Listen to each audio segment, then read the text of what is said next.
Alright, let's damage this little dude here, or at least his yellow color. And for that we need some curvature bakes or some curvature data. And there are a few ways to get them.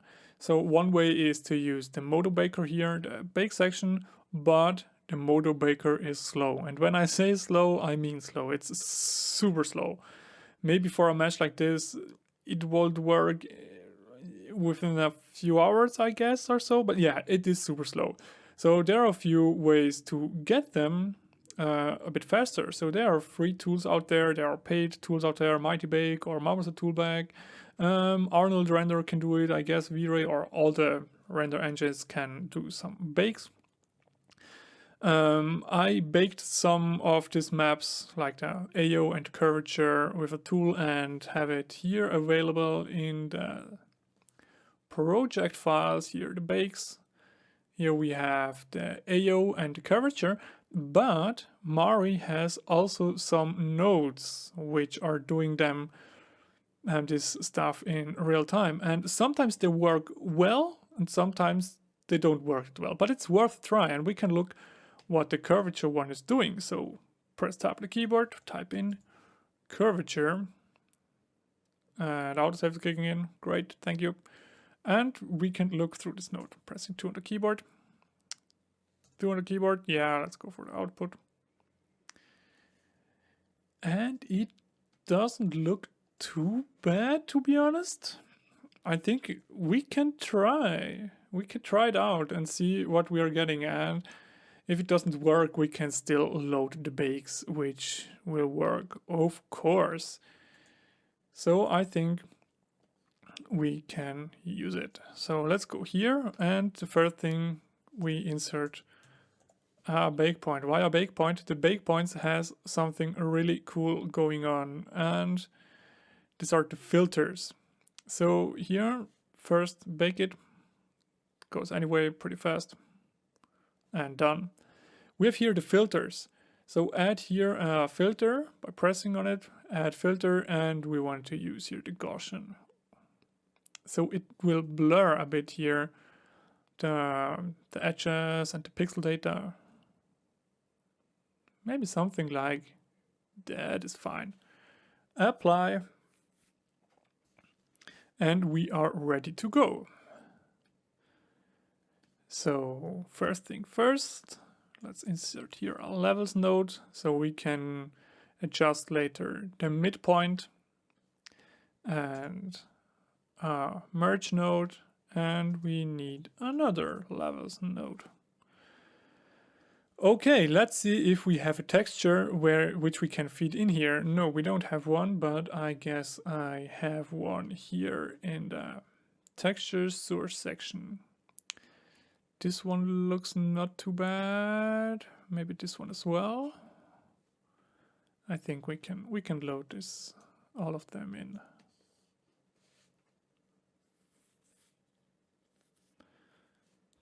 As we know, it takes a short amount of time, so great. Scalar, or you can select them, right click, set image color space to scalar.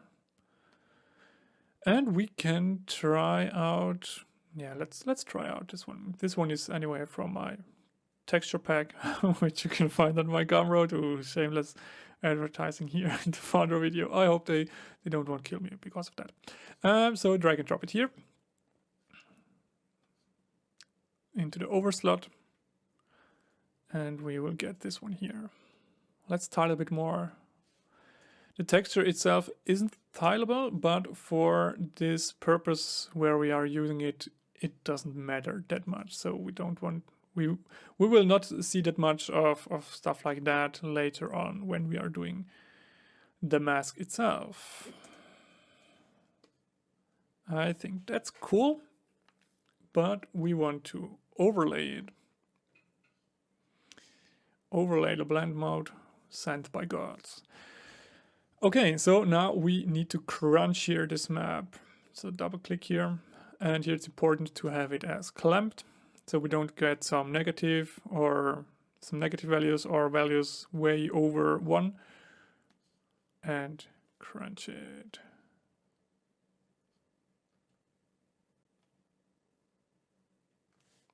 Is it? Yeah, it's an overlay. And now we can adjust here the midpoint.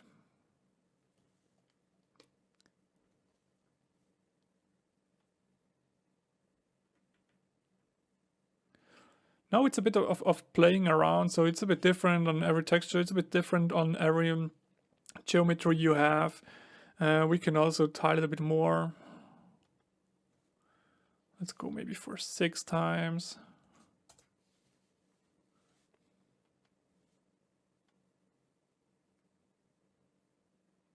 So we don't want to have this semi-transparent areas here.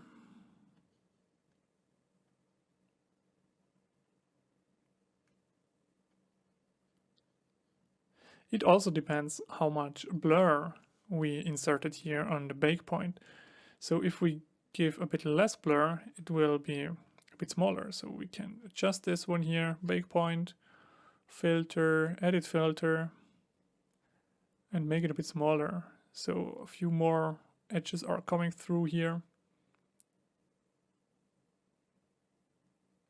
Maybe something like that. Yeah, as I said, it's a bit of try and error to get a result you like. We can add even more stuff over it. M on the keyboard. Let's go for a cloud. Insert. And here as well, overlay.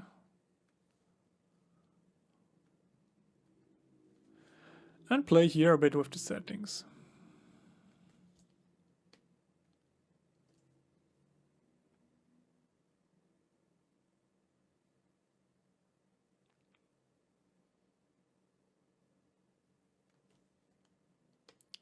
Maybe something like that. Why not? So we are getting here a few different sizes of the breakup, which is what we want. So in reality, nothing has the same distance when it comes to a breakup. So we want different values here. So here it's a bit bigger, it's a bit smaller. So here we don't have any destruction, color destruction. So we are now our destruction artist here. So we have here some completely empty areas. That's what you are looking for. Cool. So let's make it a bit more organized here. I like to work organized, and I highly recommend to you that you like that as well, because yeah, the bigger project, the bigger your node graph will get in absolutely no time. And it's also a good habit to learn how to work organized. So if you are working in a studio and you have to hand over your project file and the next artist will open it and start crying because you have created a super mess, yeah, they will hate you. So let's see here to get rid of this semi-transparent areas here, crunch it a bit more, something like that. That looks cool. Okay, and we can say, hey, we want to have a bit of custom paint here as well. So we can make here a bit more space. M on the keyboard. And paint node here. And we want to have here an alpha of 0. So we can paint white and black at the same time. Okay, 4K, scalar data. Yes. Insert here into over, and nothing happens if we did it correct. Cool. So now we can enter the paint tool by pressing P on the keyboard, and we have here our brush. So we can change the brush by going here to the shelf. So we can pin it here quickly. So we have here a few little drop downs or collections of brushes. So here, let's go for the hard surface brushes are cool. This one is nice. Double click on it. Yeah, close it. And here with spacebar in the viewport, we can maximize it. Okay, with R on the keyboard and drag with the, I have here a pen. It is the left mouse button, I guess. We can scale it up and down. So let's go here. And here on the side, you can see I have here black selected. By pressing X on the keyboard, it's inverting here the colors. So it's now the white one, but I want to start with the black one. So I will not see here this cut, so I can paint this one here. Okay, and now here comes to something I have forgot to mention at the beginning. Mari is working here with something called a paint buffer. So what the hell is a paint buffer? A paint buffer is a piece of glass which is over your model. So you can paint and you can still adjust it if you have it set it up like I have it. So, and to have a look how it looks like, we can go here to painting. Dock it for a moment. So you have here the settings for the paint buffer. So we have it here on a 16-bit. We don't need a 16-bit. We can go for 8-bit. Buffer size 4K is great. Clamp, yes. Reset on bake. That's what you want. And here, bake behavior. I think the default is auto bake and clear, but I recommend to do clear only. You can also do the manual, but I like to have it on clear only. That means we can paint here. I clear it quickly. So we can paint here some stuff, and by pressing B on the keyboard, it bakes it down and it clears it. If we have it on manual, we can paint, say, okay, that's cool, bake, but it's still stored here in the paint buffer. So you can see here the mask, the actual black spot we have painted is still there. And to clean it, it is Ctrl-Shift-Z. And it's gone now. But I like to have it here as clear only. I don't have that much the use case that I want to have the same stamp over and over again. So here it has also a bunch of other settings like the depth mask you can enable, so it doesn't paint all the way in the depth, so just on a certain level. You can have the edge mask, which is pretty handy. So you can dive through this through these drop downs and have a look by your own what they are doing. I'm a fan of learning by doing. Okay, so close it here again. Let's go back again here into our mask madness here. So this one here is a typical procedural created edge, and we don't need this, or we don't want this. Let's break it here a bit. This one here as well. Or let's say here I want to have it on the edge a bit more, so I can press X on the keyboard to switch here to white. Make that one here. So maybe it's a bit easier to see what it's doing with the material. So we can go back here, and here on that stage, it works with the different view spaghettis here. So we can press 1 on the keyboard. Oh, we need to hook it up here to our material, to our mask here. We can do that quickly. So here, select the latest node or the last node, M on the keyboard. And we need this isolation mask from our selection group. We can pipe it in over and here change to multiply. And now hook up here this as a mask. We need to invert it. Nice. So be careful. We don't want to invert it here, because then we also will invert here this isolation mask. We need to invert it here. Simply type in invert.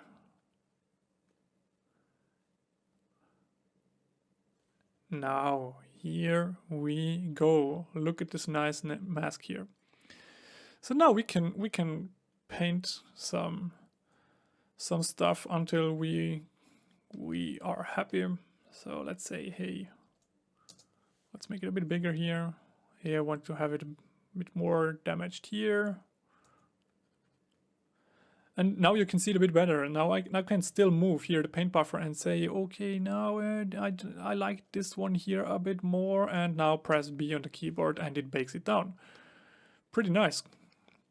So at the beginning, it is maybe a bit frustrating to work that way, because maybe in Substance Painter, you can paint directly on the mesh and it follows the normals of the mesh, which is actually a cool thing. But this method here is also very cool, and you can see that later when it comes to project painting. And trust me, as more as you are painting here in Mari, you will get familiar with that. And it is right in the muscle memory, and it goes so fast, so you won't notice that anymore in a bad way. So it is actually a very cool one. So if you have painted a bit wrong, you can still adjust it here a bit until you are happy and bake it. Yeah, let's say I want to have here even more damage. And now you can break the procedural looking mask here by adding some hero paint.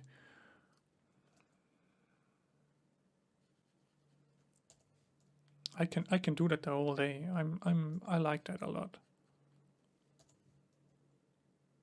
Yeah, look, that's what I mean with they are all the same size. So that will make the viewer look it instantly as computer generated, which we don't want, huh? So let's make it here a bit smaller. Let's make it here a bit bigger. Try to think around why this damaged here this way. Does it make sense? You can also try to break it up even more with some textures. But yeah, I will do it now this way. I'm here to show you the basic techniques. It's up to you to refine them on your own time. Otherwise, the duration of this tutorial will be a week or so, and yeah, no one wants to see that, to be honest. So I will move on here now, but one thing we want to do quickly is a little trick here, not a trick. So here you can see the bump, it doesn't look right, so it is on the same level, which doesn't make sense. So the color has a thickness as well, and we can fake that. We can fake that pretty easily. So we can select here the bake node, the bake point, and press D to disable it. And we can jump here inside of the metal node, or the metal material, and we can simply grade down a bit here the bump by selecting the merge and type in levels. You can also use a grade node, but I like the levels node here. Double click on it and bring it a bit down. It looks a bit pixelated here. We can view the actual mask or the actual bump map by selecting here the bump node, 2 on the keyboard, and we can see what's going on here. Oh, now you can see I'm boosting it in the wrong direction. So we know whatever is white will come out, whatever is black goes in. Something like that. Cool. Now let's bake this one again. Now you can see it's red, and the red will tell you, hey, there's something going on here, which change it. So please rebake me. And it is smart enough to just bake here the broken input. So just bake, and it's green again, and Mari is happy. So I recommend to bake these masks as well, but we don't need a multi-bake point here. The single bake point is fine. That's great, okay. And bake it. And here we go. Let's have it a bit better organized here.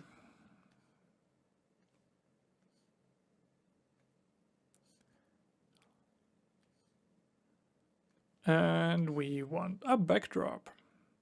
select them all, tab on the keyboard, type in backdrop,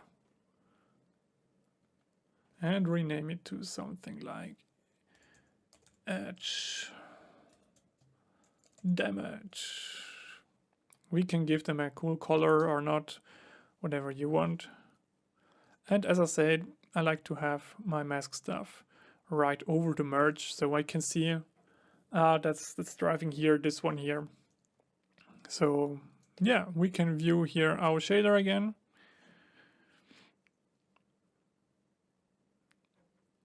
And that's where we are.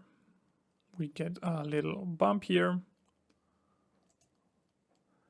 And you can go and paint here until you are happy and add some details, try around with even more textures if you want. Don't go too crazy, so just stay basic and think around, or think about where it makes sense to add, where to not add damage and stuff like that.